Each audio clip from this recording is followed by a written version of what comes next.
yes. This is your kinky friends. Have you ever thought about dating a dominatrix? Are you a dominatrix and or currently dating?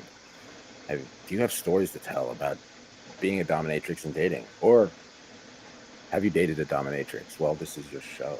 My name is Nicholas Tannick, and everything we talk about is between consenting adults. Consenting adults. Um, yeah, it's your kinky friends.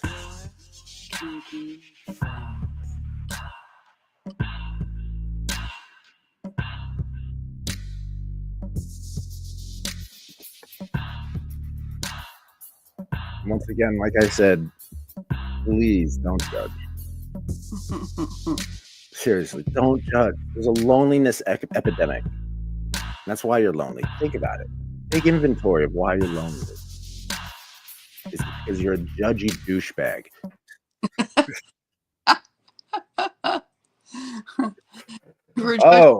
Judgy, we kick your ass.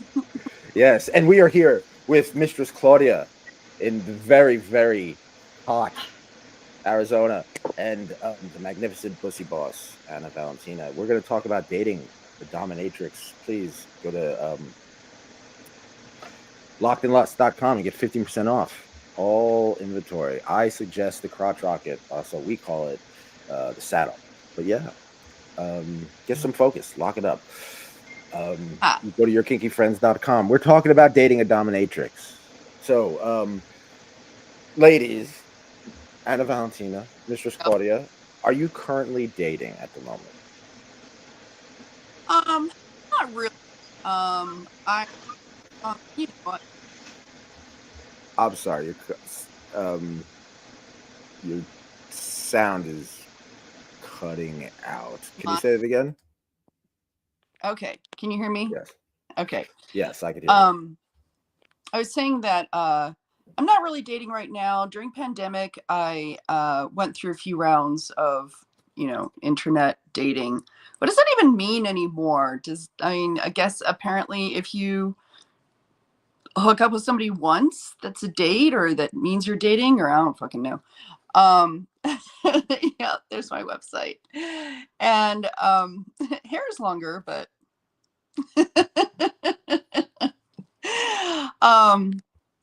so yeah, I mean, I have had I've had a few long-term relationships during my tenure as a dom.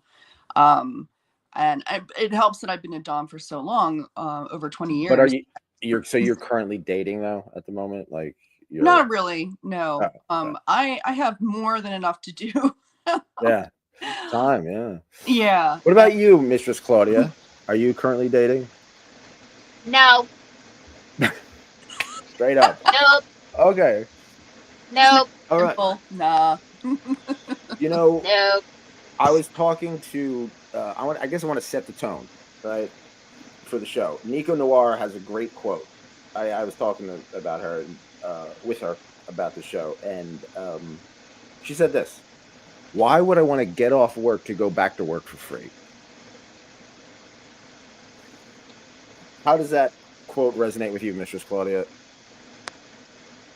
Well, first of all, I would hope that someone would date me for me and not for things they expect to get out of me. Yeah. So for me, if someone is into that kind of stuff, which I am, however, it's not like that's what I want all the time, so I want to make sure that if I'm going to date somebody, number one, they have to be 1,000,000% okay with my life, because I am not changing me and I am not changing my life. And I don't need in the past I've dated guys that, oh yeah, you must be really kinky. And it's like, well, it's, I just met you, and I normally don't tell people right off the bat, like, what I do.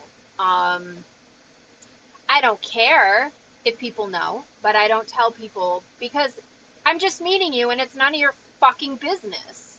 So that's how I feel. So I had one guy who he had seen some films I've done and whatever. And, you know, at first, oh, I'm fine with that. Next thing you know, I don't like what you do. Right now, I said, bye-bye. Well, wait a minute. Bye-bye. So I don't put up with any bullshit. Right. I don't need it in my life. I love my life. And if someone wants to be a part of my life and enhance it, that's one thing, but I don't need a baby. And I feel like I you know, we attract a lot of guys that are, you know, I don't care if people are sissies, I don't care if people want to be your slave or whatever, but that I want I want the whole package. I don't want to, you know, I want someone who likes me for me. Yeah. So I'm single. So, yeah. What about navigating the disclosure of it all? Like how can I word this? How do you approach sharing that you have this profession? Hmm. Like how do I don't, you know, come out to our you come out, so to speak. What yeah. strategies do you have? Yeah. Susanna? Yeah, for me, well, I've usually met my partners through friends, so that network is already established and that knowledge is already established. So, you know, that's a natural filter. That person is going to be cool and non-judgmental, and you know, share similar values with me as far as you know, where they stand on like a socially progressive scale or you know something like that. Um, but they already know that I'm a dom, you know, because of that. And, you know, so that a lot of that work is kind of done for me. But when I have met people through, like Tinder or something like that, I usually don't really, uh, you know, I kind of soft pedal. I don't really put it out up front. I have sometimes, but you know, kind of like Mistress Claudia said, it becomes sort of the focus or something. And um, you know, we are not. I love what I do, but I'm not exclusively that. We are not exclusively what we do for work. And I've heard from people from outside the US that we are uniquely obsessed with people's occupations. Like, as soon as we meet somebody, we ask what they do. And I've heard people say, like, that's kind of weird. I have Yeah. to sort of agree with them, you know? Yeah. Well, it also seems that how money plays a part in everything. Mistress Claudia, how do you? Oh, Mrs. Claudia. I think she cut out or something. I don't know. Hello.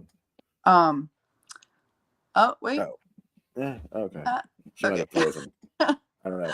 But um, okay. So, oh wait, there she is. Hello. Oh no, she cut out. Oh no. See, something always goes wrong. And just like oh, any relationship, just like any date or anything like that, something always goes wrong. You got to deal with it. You got to right. roll through it. Exactly. Yeah.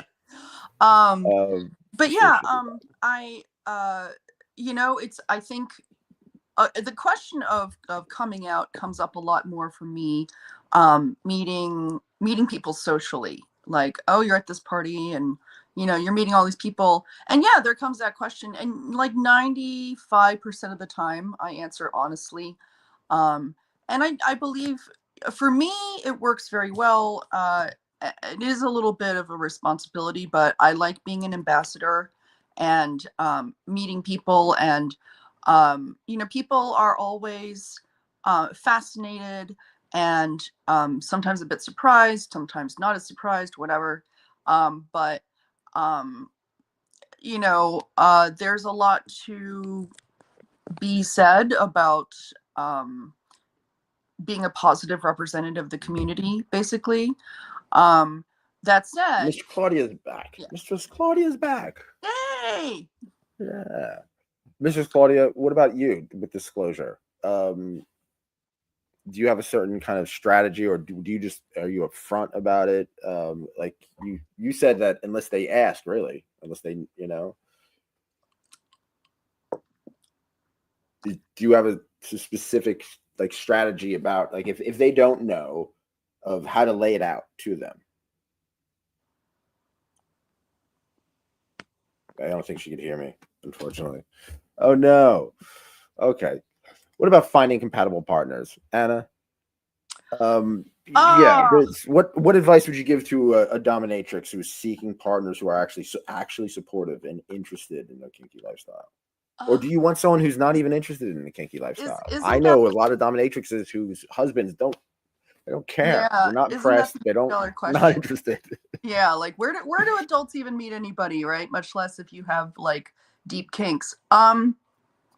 I I don't I'm just gonna say off the top, I have known doms who have married their married somebody who started out as a client and they got into a serious relationship and they ended up, you know, as tying the knot, as it were. Um, Obviously, that's unusual. As far as like my advice on well, I'd say how to meet people. The same, the same ways that everybody does through shared activities, that kind of thing, whatever. But as far as aligning on kinks, I have found out through personal experience that just because somebody is kinky, and even if they share the same kinks as you, that doesn't mean that you're a match. Yeah. Do not approach it from the angle of this. I feel like this is very like this is a less productive way. I don't think it's as productive to approach it from the level of let's match up our kinks and then go from there, because that's a very specific thing. And it's like I think it's better to just kind of get to know the person. And Yeah. that's And guess who shows up? Wait. yeah, Yeah, hold on a second. Let me see if. Yes. Oh, Vivian Vibes is here. Hi, Vivian. Hi. We're talking about dating dominatrix. We have Mistress Claudia here and Anna Valentina. You're looking magnificent as always. Thank you. We're talking about dating a dominatrix. We talked about disclosure, strategies for disclosure. Mm-hmm. But right now we're talking about finding compatible partners. So, Okay. yeah. Do you have any thoughts? On this? Of finding a compatible partner?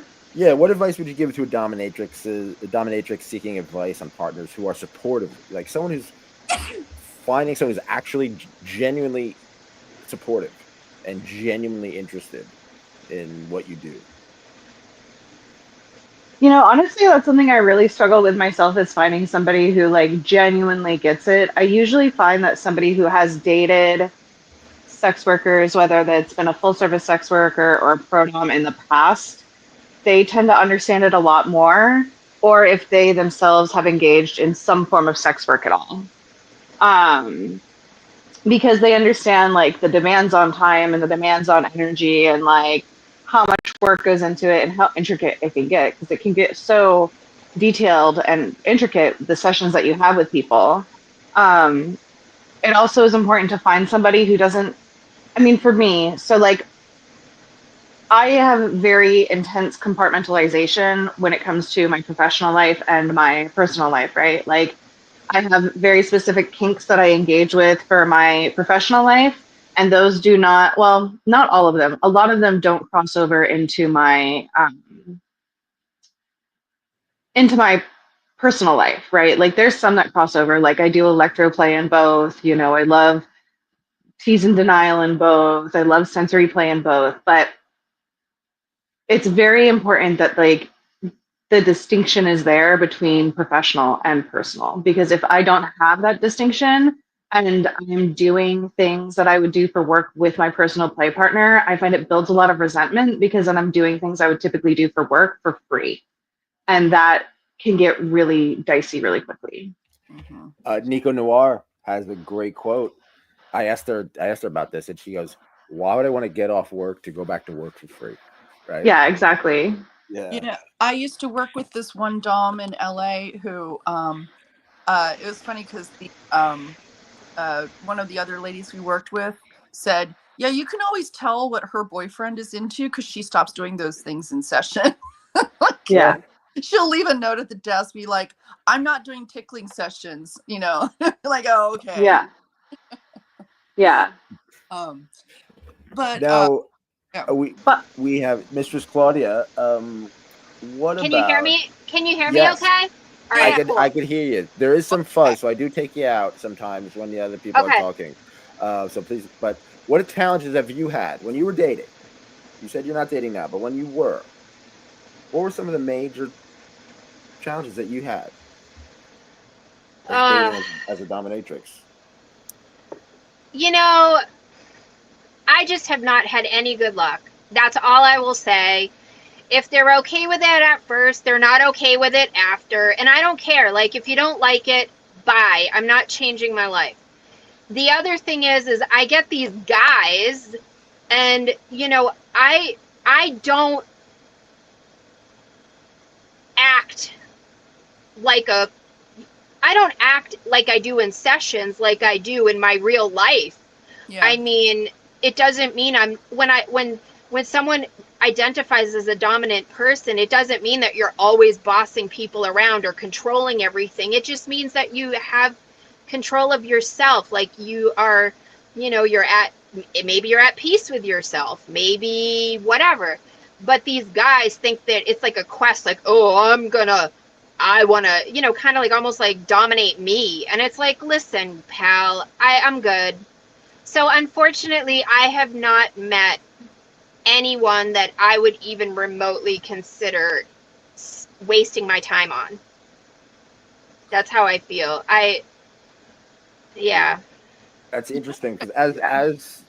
as someone who's very much into fetish culture and the kink culture, I was just wanted to be part of it, honestly. So it's like I thought that if dating a dominatrix, which I have, I just thought it was like just a cool thing. I just that, oh my god, she wants to spend time with me when she could be, people are paying to spend time with her. So I went in it with that kind of attitude. Hopefully that was a decent attitude to have. I don't know. What do you think? They Vivian, challenges. What challenges have you had when dating Every single one of the as a ones that dominatrix? Claudia just mentioned, because like, so here's what people perceive me as, right? They either perceive me as a challenge that they're going to dominate the dominatrix and that's going to be super hot, right? And I don't like that. I don't like wearing collars. It feels like I'm choking. So if you think I'm going to do that in my personal life, you're very wrong. And then the other thing is that they think that I'm going to then become their dommy mommy. And because I have such a vast amount of experience in BDSM and sexual things, that I am then going to be their new like teacher for all of it. I'm going to teach them all the things. They're going to experience all the things. And then I become kind of a kink dispenser and like a sex educator for somebody for free. And that's exhausting, right? And so I think the biggest challenge is finding somebody who can view me as a multidimensional person who is so much more than just a dominatrix, because at the end of the day, that's my job, right? I'm also an artist and a poet and a traveler, and I at one point was able to speak 8 different languages, and like I learned coding for fun, and if college was free, I'd have 18 degrees by now, right? Like I do so much more. I press flowers and then write about their, like, on the cards, write about their, like, language and genotype and where they're most commonly found. And, like, I am saving up right now for a microscope and a telescope because why not, right? Oh, So do you have finding some. those at all that people can contribute to? No, I don't, but I do have Cash App. So if you want to, you can feel free to send there. Yeah.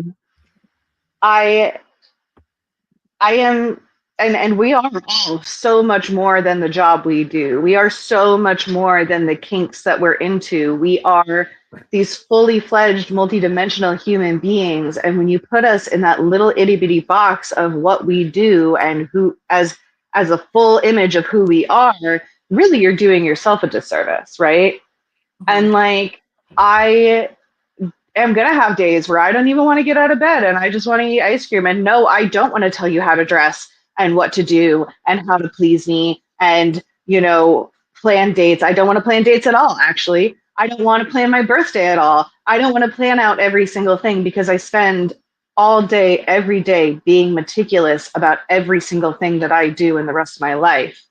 That like, and that's why people hire me in the first place, right? That's why they hire a lot of us in the first place, is a lot of the people who hire us are either so in control of their lives all the time that they need a break, or they're so out of control in their lives that they need some form of structure to keep them on track. Right? Well, Absolutely. And what challenges have you had? me? Yeah, have you personally faced? Well, first of all, Dating as a dominatrix. That like right when you were coming out. Can you hear me okay? Yes. Yeah. Okay.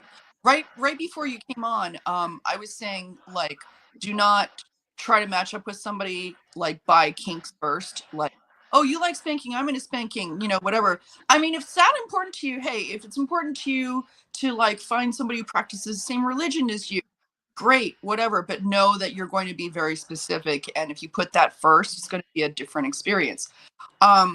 But yeah, as far as yeah, people like wanting us to be their, you know, this or that, and put us into a box and that kind of thing. Oh, you know, okay, I'll give you a recent example. Challenges. Here's a challenge. Somebody approached me on FetLife, and you know, nice, respectful, intelligent person, and you know, and I was like, okay, I'll talk to him. He's cute, and you know, so on. And we, you know, he made it clear that he was like, I'm really looking for a female-led relationship, and I was like, all right, let me get to know you a little bit and that kind of thing. And you know, so I was really busy with stuff, and I was kind of like, you know, I'm going to take my time and feel this out. And he mentioned a couple of times right up front, like, you know, I don't want to be dated for my money. He doesn't really have money, but he's a young single dude, so he's, you know, he's on his grind, and he's like, I don't want somebody to, you know, just use I don't me. want to be dated for the money I don't have. Right. I'm like, okay. You know, It's always the broke ones who are like, I don't want to date a gold digger when they have no gold to dig. Exactly, I don't want to right? date a gold digger. I don't have any gold. Okay. And I'm like, okay, yeah, like you're totally okay, all right. And I'm like, you're approaching me, and I'm better than you. But anyway, no, anyway. And yeah, the money he doesn't fucking have, and I'm like, all right. But yeah, so I was like, okay, so money is a sensitive thing for him, and I was like, noted. And he obviously doesn't feel confident about his boundaries or emotional judgment. So I was like, all right, you know, that kind of tells me something, that he's going to feel defensive or suspicious or something like that. You know, he's not going to be feeling generous. And I'm like, all right, you know, whatever. So that's one thing, is that, like, yeah, people you know, people are kind of defensive sometimes because they know that we can psychoanalyze them. Like, it's in our safe and best and most constructive interest to be able to read people really deeply and really well. And that can be a little intimidating, you know. But so this guy, though, you know, granted, I've been really busy with stuff, and a lot of stuff has been happening in my life, just one thing after another. And so some time went by between like the couple of times that we saw each other. But I don't know what happens to people, man. This is one of the reasons why I deliberately took my time. Where he eventually like contacted me, I guess it was earlier this year or something, and the way he brought it up was, he said, why don't you give me more of your time? And I was like, okay, there are several things to unpack about this. You know, why don't you give me more of your time? And I'm like, Why don't you give me more of your time, Anna? Why don't you give me more of your time? Why don't you make my life easier so that I have more time to give? You know, why, Anna? Why don't you give me more of your time? Yeah, you know, why don't you earn more of it? You know, I'll give more of my time when you deserve it. You know, like, So again, it's like I'm supposed to be working for free. where is this person now? Where? Well, yeah, like is he? Are you still in contact with this person? Languishing in my inbox somewhere. I don't know. Talk to, All right, Mistress Claudia. I Mistress haven't talked. Claudia. No. All of this stuff, everything, right? Does your work as a dominatrix have an impact on intimacy or emotional connection or your personal relationships? No. See, I understand. Like, I feel like for some reason we attract.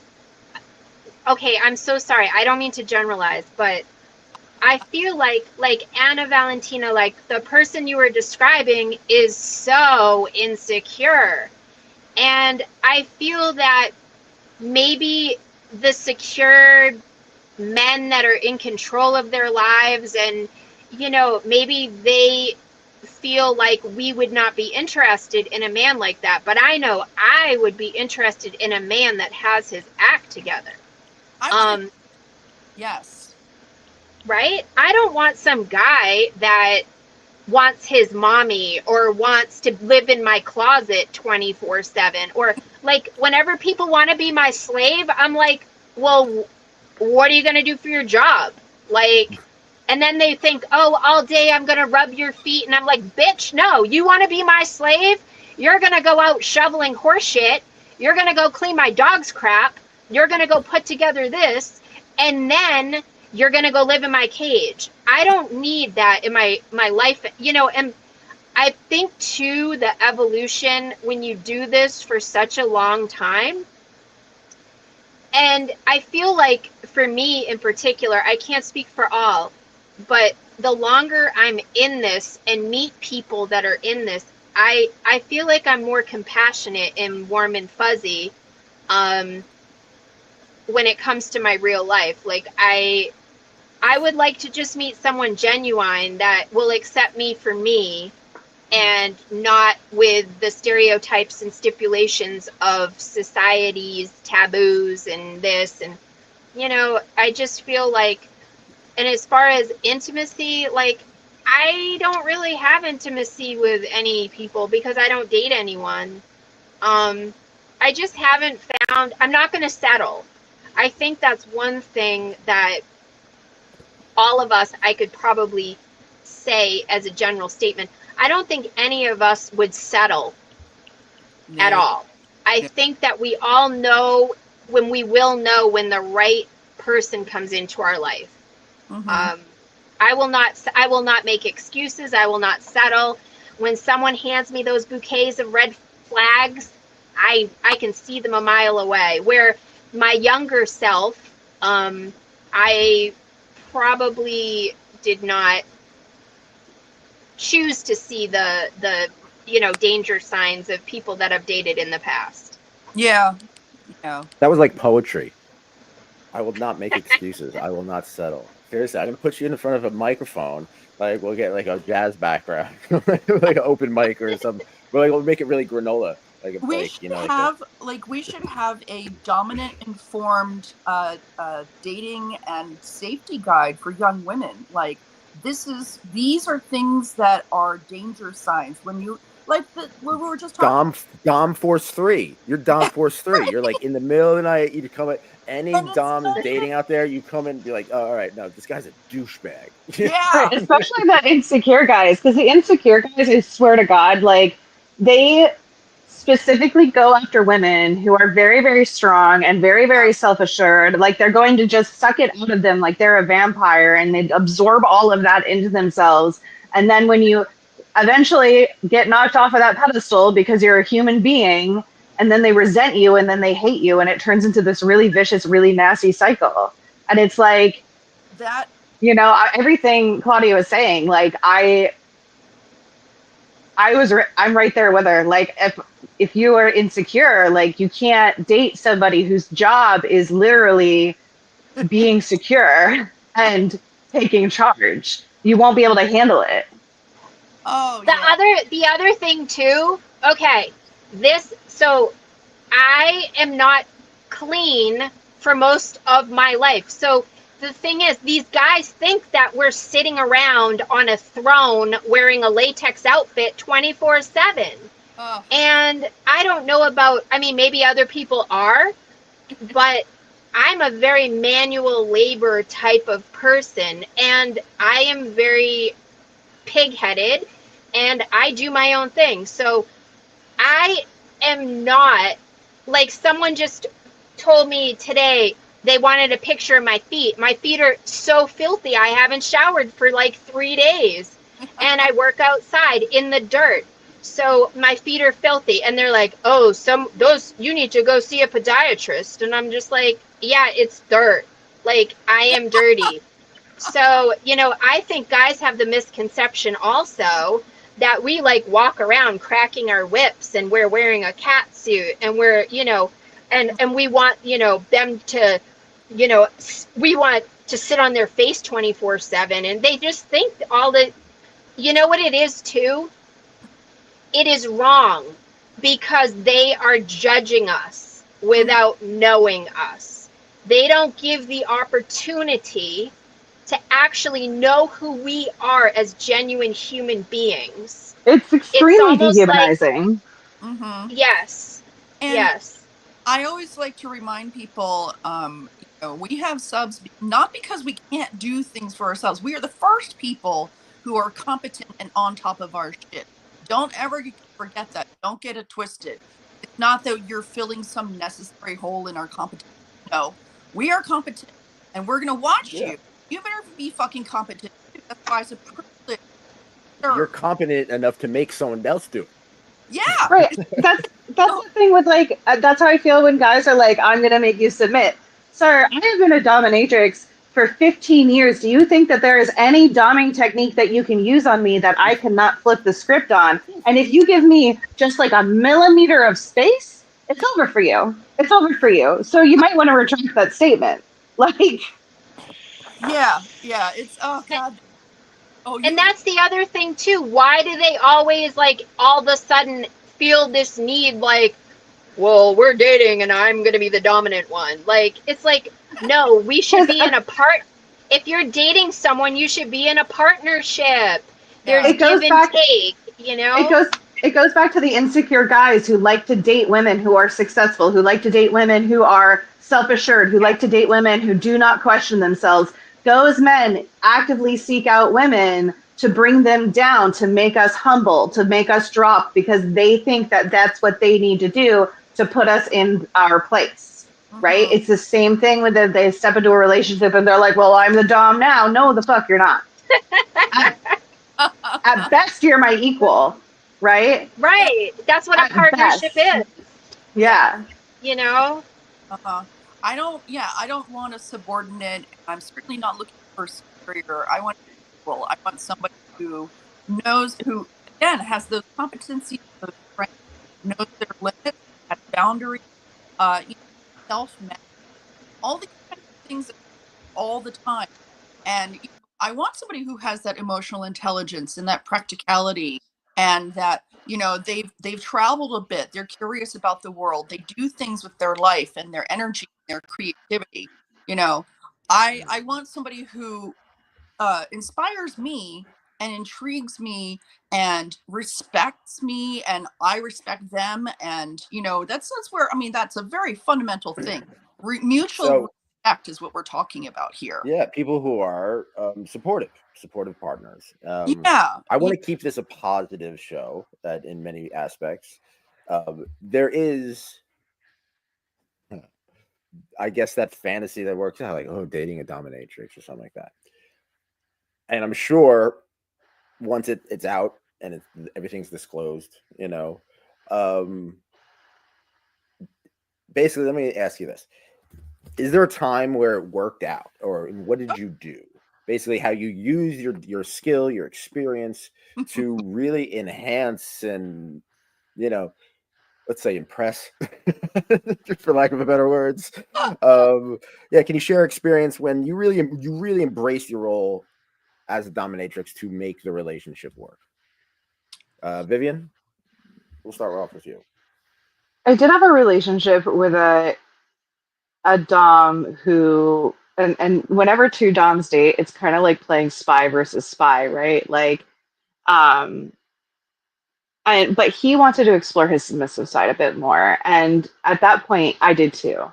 And so it allowed for both of us to explore both sides of those parts of ourselves without feeling like either of us were being respected because we both came from either of us were being disrespected because both of us came from a place of like, I have all of these years of experience doing this, and I really do genuinely know what I'm doing, and if I don't know what I'm doing, I genuinely am willing to practice and explore this with you, right? And so we were on very equal footing. And it was really, really nice because I finally got to explore sides of myself that I never thought I was going to be able to explore before. Now, that relationship didn't work for things that had nothing to do with the bedroom. Um, but when we were in the bedroom together, when we were exploring those things together, when those sides of ourselves could be honored and respected in whichever position we happened to be in, it was incredibly empowering for both of us. And he got to show me things that I didn't even know that I thought I might even like a little bit.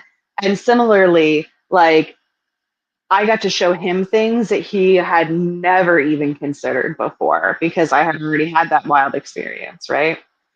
Um, it was really, really nice. It was a lot of fun. Mistress Claudia, Yes. I'm sure you've been very supportive. Have you ever used your dominatrix experience to you ever embrace your dominatrix kind of character in your relationship when you were dating? No. I know that sounds strange because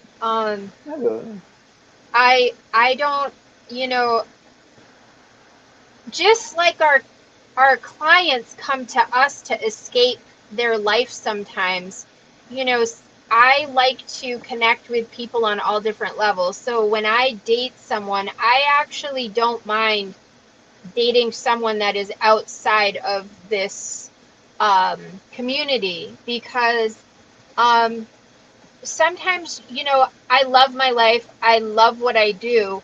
And I don't want to do it 24/7. I don't want to, it's almost like, you know, a lot of the times we're putting out all of this energy. And sometimes it's nice to just kind of step back for a minute and just have that peaceful connection with someone where it's like mutual energy. Like it's not, you know, um, uh, actually, want to hear something funny? Love Yeah. that. It didn't work out. I'll just say that it didn't work out.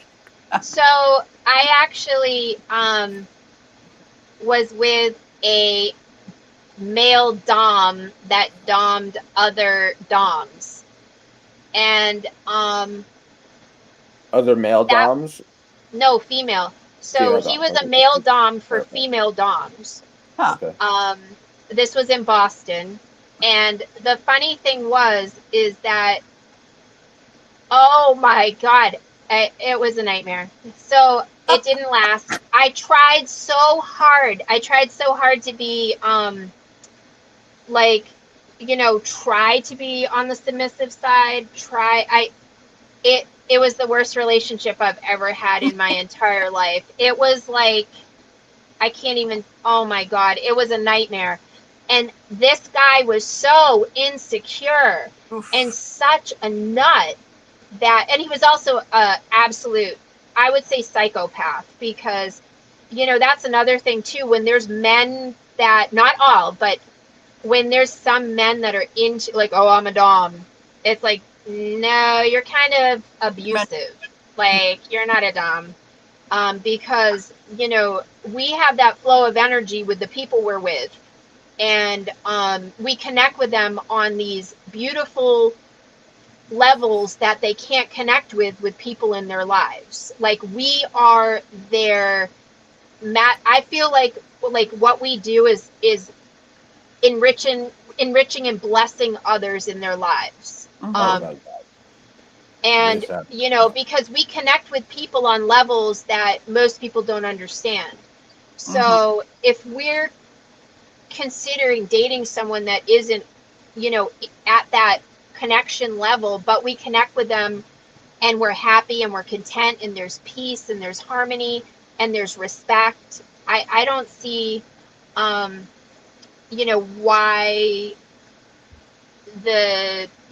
everyone experiments and stuff, but I would never want some guy to expect me that I'm gonna, basically have free sessions with him every time we're intimate, because in my sessions, I never, and I respect anyone that isn't how I am, but I never do anything with myself sexual. Like I don't it's just me. I'm weird. Like in my way, I connect with people without anything doing with my private spots, you could say. So when I'm giving myself in that way with someone that I'm dating, it kind of messes with my head a little bit. Yeah. So I haven't found who I'm supposed to be with yet. So I hear all of that, man. And, I totally, I was laughing so hard when you were talking about dating a male dom, because that was also the worst relationship of my life. I dated a male dom for 3 years, and he was, and he came through friends and stuff. So we met on the set of a kink film. And so we both knew we both know what each other's about, and, blah, blah. But he dominated sub and switchy guys, and, like gay and bisexual men. And he would sort of grouse about how I could command like 2 or 3 times his session price. But oh my God, so he was like publicly dom, but he was sub to me behind closed doors. And holy shit, the insecurity and the power struggles and the veiled misogyny and the need for therapy. Oh my God, so much need for therapy. And it was so, oh my God. And he wanted me to be his what my friend calls stainless steel dom. Like somebody who's just dominant all the time and doesn't have any feelings to hurt. No, they never have any feelings. And they just 24/7 act like somebody out of a fantasy story. And it was awful. And then I went from him to my much more successful 13-year relationship with somebody who was not in the community. And I kind of made this rule after this: I'm not going to date sub guys. But yeah, so he was not in the community, vanilla guy, but extremely supportive. Went to all of my classes, went to all my parties with me, etc. So he was so respectful and so supportive. And he met my dom friends, and they loved him. They were like, oh yeah, he's a good one, like we can trust him and be comfortable around him and so on. And he totally supported me. He's like, get that bag, dominate, whatever makes you happy, etc.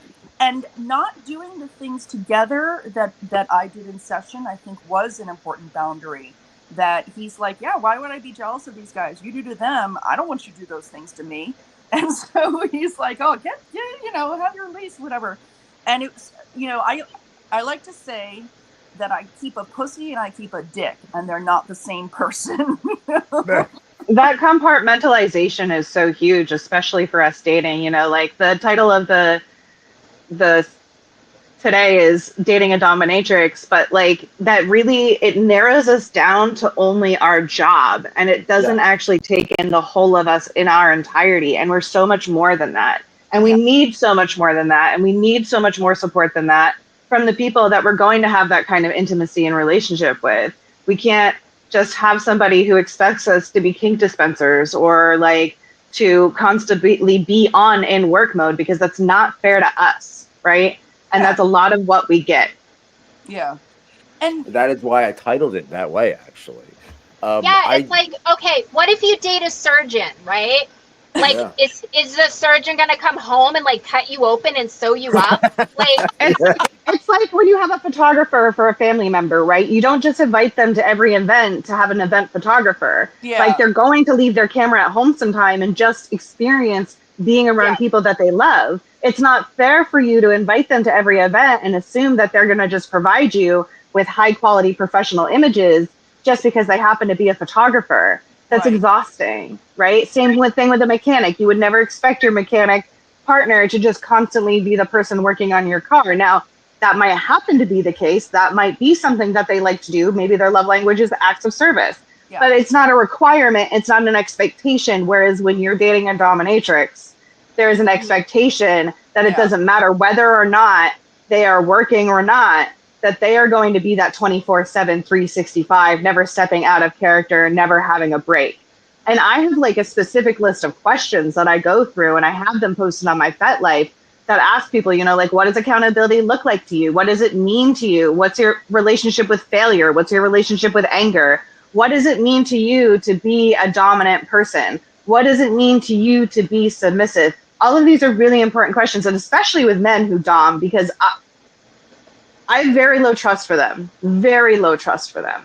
You know, like a lot of them say that they're dominant, but have no reflection as to why they are dominant. And I think one of the biggest things about being a femdom is when it comes to genuine power exchange as a femdom, the power exchange is actually real, as opposed to when you have a male dom, he's already at the top of society based on the fact that he's a man, right? And so when you're a femme giving him power, you've already given him power, right? And so the power exchange really isn't there. Whereas where you have a femdom who's technically here, he has to then bring himself below her, and that power exchange is real. That's like very, very strong, very, very real, very, very definitive. And then when you have two femmes and you have that power exchange, it's an equal power exchange back and forth.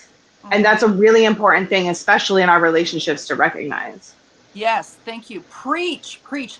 I say that all the freaking time. You put that so Two beautifully words than I ever have. But yes.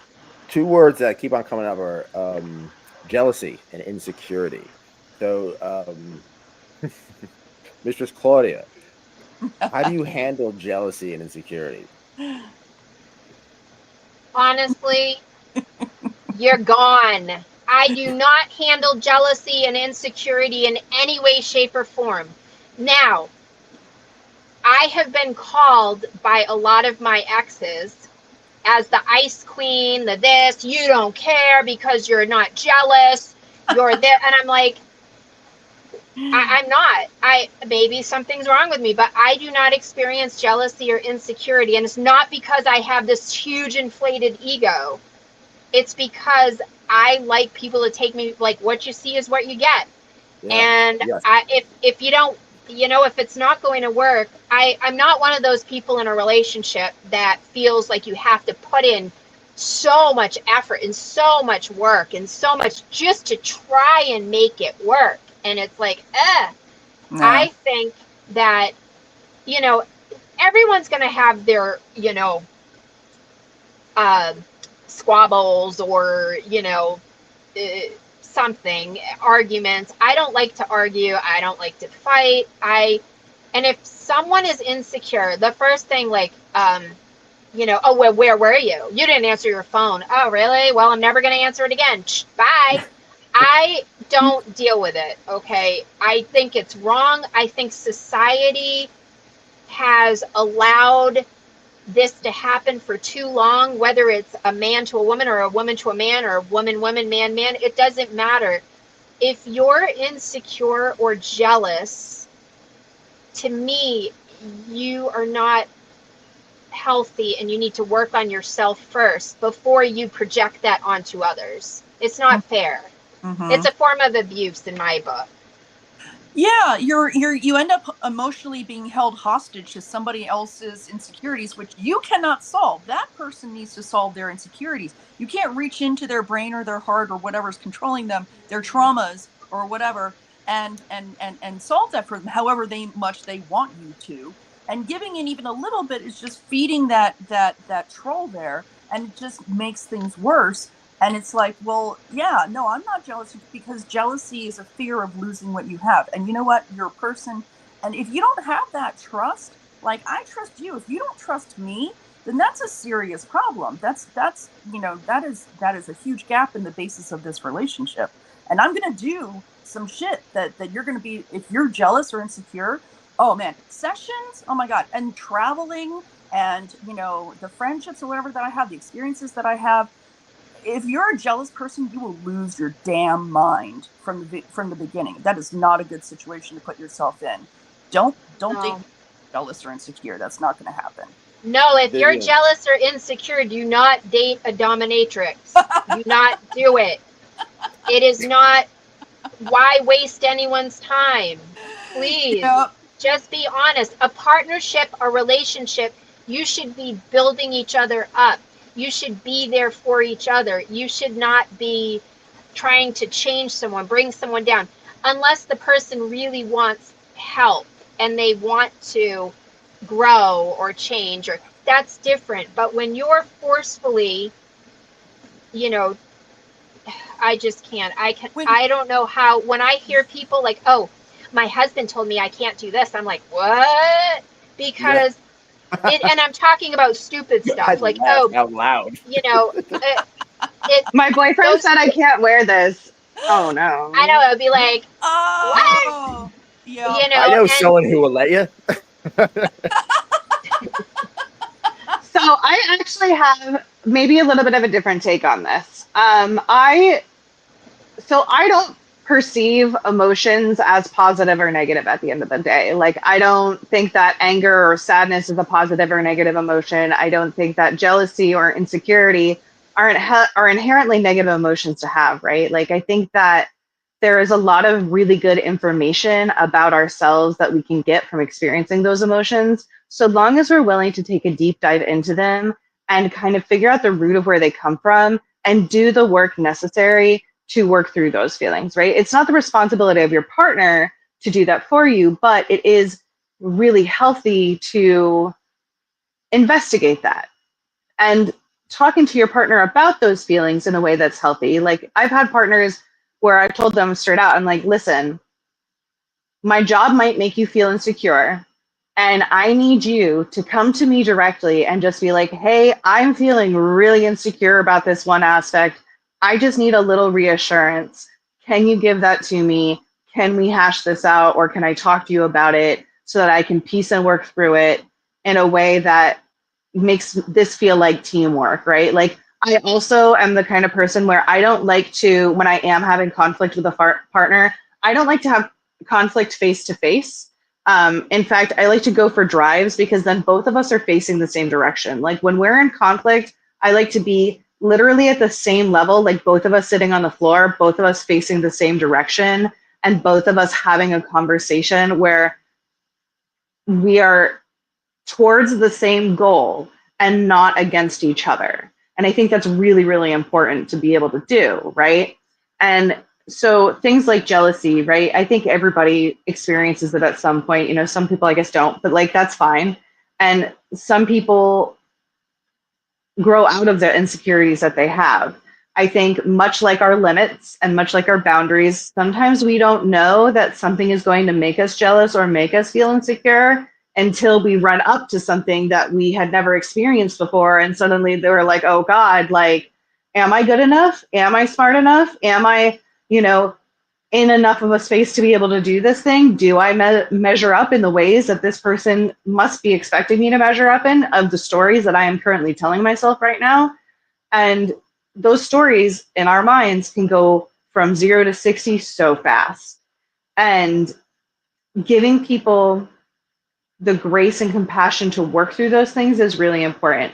So I don't like to date people who are insecure unless they are willing to work through that and it's something that just happens to come up. If you are a person who comes at me and I can already read the insecurity off of your body straight from the get-go, it's not going to work, right?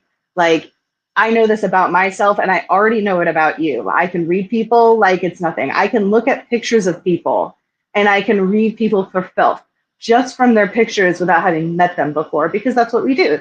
That's our job. Inherent for safety, it's things we have to consider.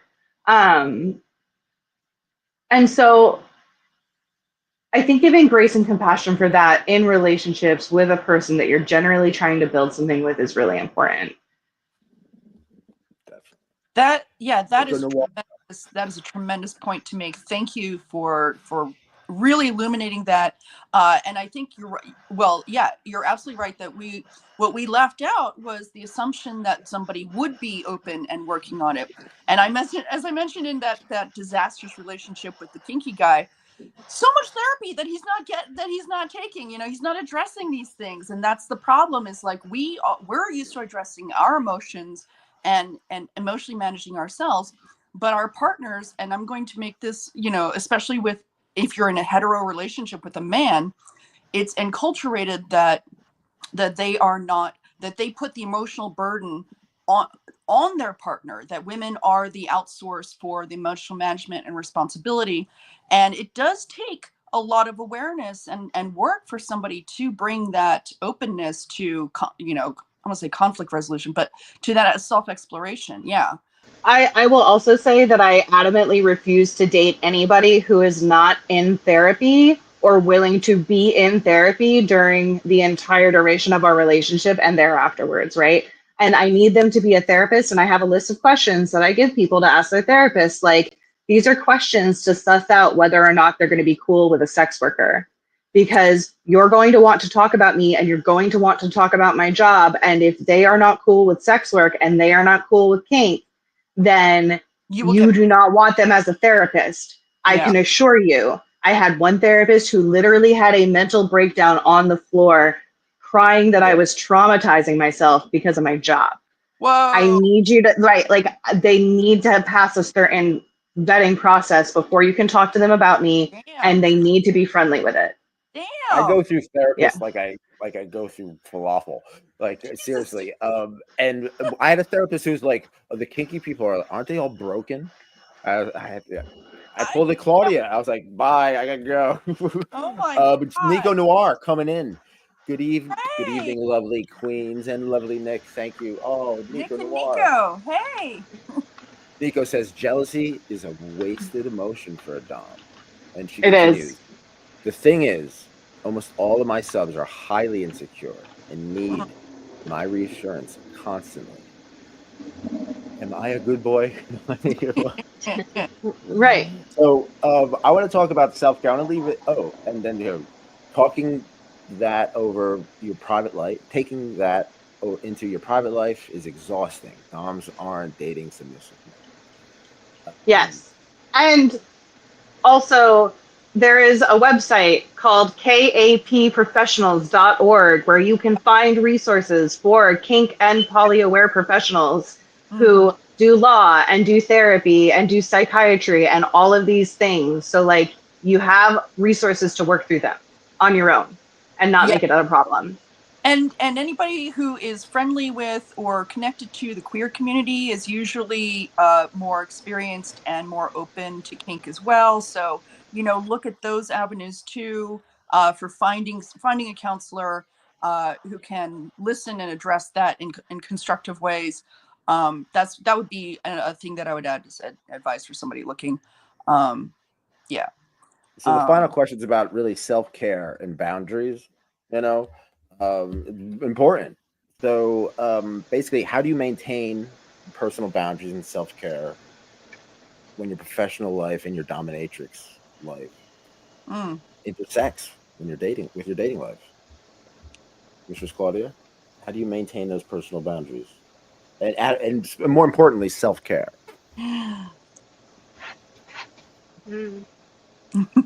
Well, I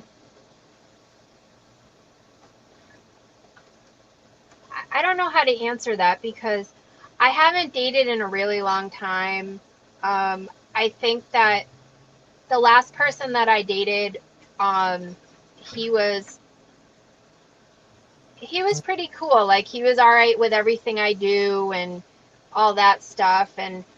But I don't know how I can keep and maintain my personal boundaries with my professional life, because my professional life is such a huge part of my life. Like, I love my life, and I'm going to really have to find someone. I'll make a little bit, here and there. Of course, I'm not going to be like, this is how I am and that's it. No, I'm going, if I find someone I really like and I start to care about, I am going to work on whatever I need to do to make it work, but I'm never going to change who I am. I just can't.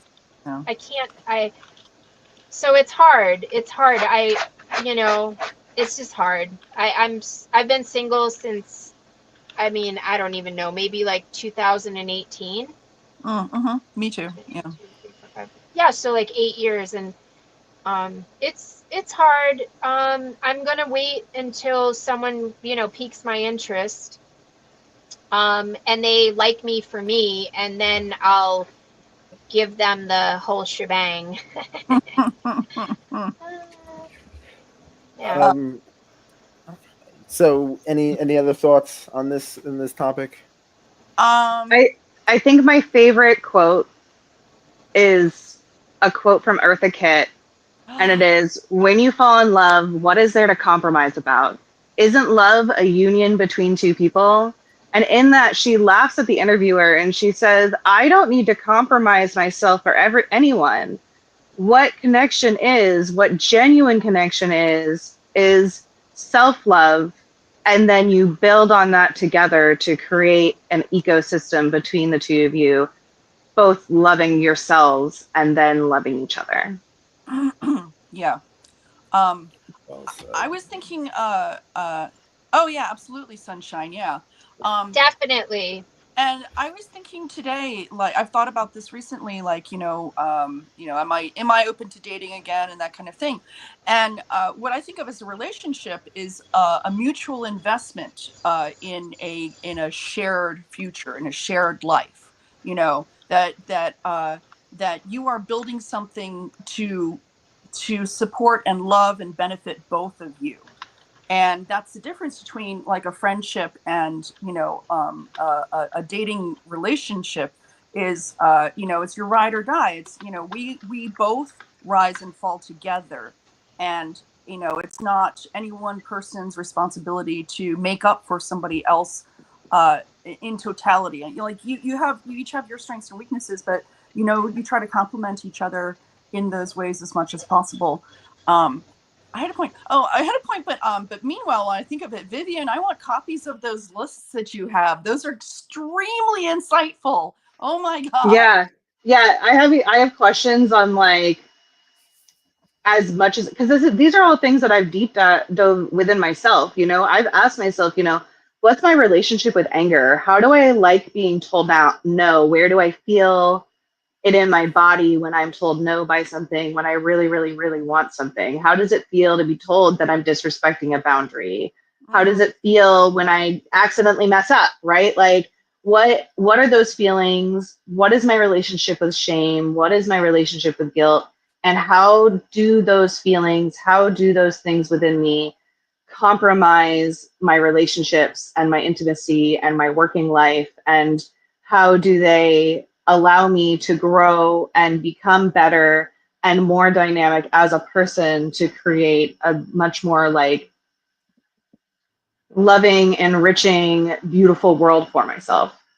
I think this could be an entire topic in the future, is handling quote unquote negative emotions like shame, guilt, eroticizing them, talking about them, working through them, all that kind of stuff. How does it play into kink? How do we handle this for ourselves, etc.? Oh, the point I was going to make was it is I can maintain my mental and sexual health much more effectively now that I have I hesitate to call him a fuck buddy, but I have a friend with whom I have a very trusting relationship, a sexual relationship. We're friends and we're not in that romantic thing, but we can take care of each other, when we want to. So it keeps the populace safe from me hunting. And and we have, he's a very trustworthy person. So I know his boundaries, he knows mine. We trust each other. And so the sexual component for me, I have a high sex drive. It's very important to me to, you know, work that off on a regular basis, or as regular as I can. So being able to do that has really made it possible for me to remain content in being single and focusing on my self-love, and so on. If I didn't have that, I mean, I would just be celibate, but I would not necessarily be always happy about it. So there's, you know, Sunshine commented, I think consistent, truly honest communication should be the #1 priority to make a relationship work. I Absolutely. I admit she is 100% true. Mm-hmm. I have never. I'm an honest guy. I wear my heart on my sleeve, and I am still blown away about how honest we are with each other. Yeah. Yeah. So let's. Oh, Nico Noir. But we're wrapping stuff up. Nico Noir continues. I definitely don't date clients, even if they check all the boxes. I have a separate. Mm-hmm. I have to separate my interest into someone from my work, because I know that what we are sharing in is Ah. a moment, an experience. She continues. It's not indifferent to the rush of butterflies you feel when you're falling in love, but when being a dom and controlling yourself and your sub come into play. Very well said. And of course, Stan Vladimir says, question for Miss Claudia. How is Daisy doing? Oh. Oh, can you hear me okay? Yeah. Yes, I can hear you. We can... Daisy is doing awesome, Stan. I could send you updated pictures. She's so cute. Oh, yes. Yeah, We she's all want to doing know great. what she's doing. Yeah, she's going to make it. Oh, So love her. Okay, and finally, yeah. we're wrapping up. Quick show and tell. If anybody has anything to show and tell, remember this is a new thing. Anybody has anything to show and tell at all? This is. I am having the weirdest connection right now. It's all right. You're in the car in the middle. I don't know if You're anyone baking can in the see or middle of the hear me. desert. I God. could see it. But this is I'm in a a liver. Home Depot parking lot. How Great, I'm hot not is it out on there? my phone. How hot is it out there? Claudia. All right, I don't think she can hear me now. Okay. I'm going to lose connection again, but goodbye, everyone. It was great Goodbye. chatting. Goodbye. Mrs. Bye. Claudia. Bye. Yes. Yeah. Dating anybody is real life, and I'm so glad you pointed that out about the title, because I wanted people to voice that. I wanted people who are have done sex work or are sex workers that they're more than just sex workers, and that's why I'm so honored to have both you on, all of you on, all three of you on. Thank you, Vivian. I know you so much more than just being a kinky person. Being a kinky person is so much more than just being a sexual person. You know what I mean? Yeah. So for show and tell, yeah. this is a liver, Lenora the liver. I have Lenny too. This was sent to me. This is sent to me by Tangle Blue. Tangle Blue did actually this painting, did a bunch of other stuff from about me, and I miss Tangle Blue.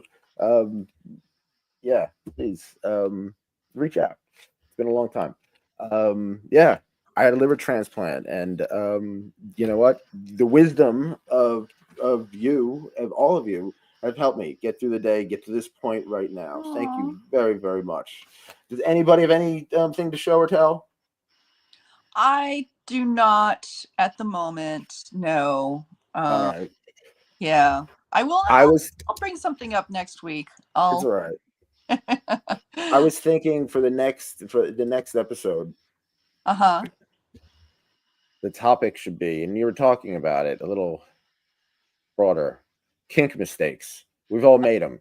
Other people make them with the kink mistakes, saying kinky things to vanilla people. I want to end it off with a little game, but kink mistakes. Not having scissors in role play is a kink mistake. Texting porn to your mom by accident is a kink mistake. You know what I mean? Oh, you got one letter off and autocorrected. You know what I mean? That's a kink mistake. So I played this one game, and it's basically it's this. It's called I'm Kinky. Wow, I'm kinkier than all you motherfuckers. And are you ever in a situation where you realize that, wow, I am kinkier than all you motherfuckers? Yeah. What'd you do? Are you asking that now? Yeah. Yeah, I kind of, I sort of am like, well, kind of compartmentalize it. I'm like, yeah, it's kind of like playing an instrument. If you're really good at playing an instrument, nobody else is going to relate. So, hey, let's talk about something else now, and I just kind of like roll it in. And for the most part, I haven't had any, too much like needle scratch and everybody like shuns me for the rest of the night or something like that. But no, I mean, normally if I'm at that point where like I let out something really kinky, then people are like, oh, okay, well, I'm not going to be in a closed room with you, but okay, that kind of thing. I think one of my more famous quotes while hanging out with a group of really kinky people who had been talking about their deepest, darkest kinks, which, as far as I was concerned, were more on like the least the not as the crazy side of things as I might be into. Is I just looked at them and I said, "My kinks would make your kinks cry." Yeah. Ooh. Oh, that's a quote. So, That's a good one. so yeah, I am often in rooms with people who are not maybe quite as kinky or into edgy or play like me. Yeah. And on that note, we must end it. Thank you. Mistress Claudia just texted me. My connection is lost. 106 degrees out there in Arizona. Oh. Home Depot parking lot. That's how much she loves the show. It should Shout be out to that hot. Oh. And Daisy's doing well. Yay! That Good. dominatrix who's more than just a dominatrix. Saved that dog's life. Yeah. Seriously, Good. that dog is happy, healthy, and this is a beautiful, just a document of how kinky people are kind. They're cool. They're open-minded. How can everybody get in touch with you, Anna Valentina? How can people get in touch with you? Nightflirt.com/Anna Valentina. So Nightflirt is NITEFLIRT, and look me up on there. Also my website, Anna Valentina. And I guess the most relevant social would be Ms. Anna Valentina on Instagram, or Anna Valentina on FetLife too. But yeah, my name on various socials. Just look for me. So. And Vivian Vibes, how can people get in touch with you? As always, you can go to vivianvibes.com. You can read my whole story of how I became this human being on there. And then you can also reach me at peplove.com. That's PEPLOVE.com. And give me a call. We are a non-judgmental, taboo-friendly BDSM phone sex company that's been around for well over 40 years. And all of us love to talk about really, really kinky shit. So find me on there. And bless you for it. And I have to give a shout out to Peplove, all the ladies, Giselle, Amy Mercury, Sarah Miles, Gwen, all of them are. Let me just put it this way: they kinked my perspective on life in the most beautiful way. We're getting a new girl on soon who lives in Paris. Really? Ooh, nice. She has a thick English accent. Yeah. Oh, that's sexy. Let's have her on the show. Everybody, thank you so much for coming. We got to go. Go to lockedinlust.com, get 25% off everything with offer code YKF. And please read. We have so many kinky people involved in this show. And we got some cool stuff. Miss Ann, you like pony play? This is amazing, this book, Pony Play. She not only tells about her life, but it goes into very detailed oh my god, about Western games, gating. It's a whole culture. Naughtylicious, Carly DeVille. What a book. No, this is really fun. What's the most unexpected place you've ever found yourself doing the nasty? And what is the naughtiest thing you've ever done in an Uber? We asked that one. And okay.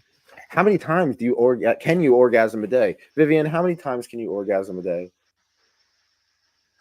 I think my record is like well over 27. Oof. Wow. Yeah. Sometimes you gotta find out. I'm a very sensitive lady. That's a great way to I don't know, can we beat that, Anna? I mean, I had a 24-hour miracle fest one time that I think so I think I had about 24 orgasms. I don't know, like I would have to really be in the right circumstance to top that, I think. Yeah, that's a special. I mean, honestly, thinking about that makes me a little bit sore. Yeah. Like, Yeah, I definitely like didn't want to be touched for a few days after that, but um, it was great while it happened, and I attribute the rose toy for a lot of that. The ooh, Rose, yes. Shout out okay, to Yeah, the Rose. the sucker we kind love of thing. that toy. Also, more Oh, books. Make a Wish by Sarah Zizi. Excellent. Excellent. And the new Dominatrix boss. Shout out to Dirk Hooper and Asher Lake. And of course, if you want a love story, a real love story, coolest way to kill yourself. I put my soul on that book. Everybody, it's gonna be a great week. Thank you. Thank you for your time. Thank you for your energy. Thank you for your attention. I truly appreciate it. The sweetest joy is now. Thank aw. you. Thank you. Thank you. Check me out, yourkinkyfriends.com. Be cool, be kind, keep an open mind. Love you. Bye.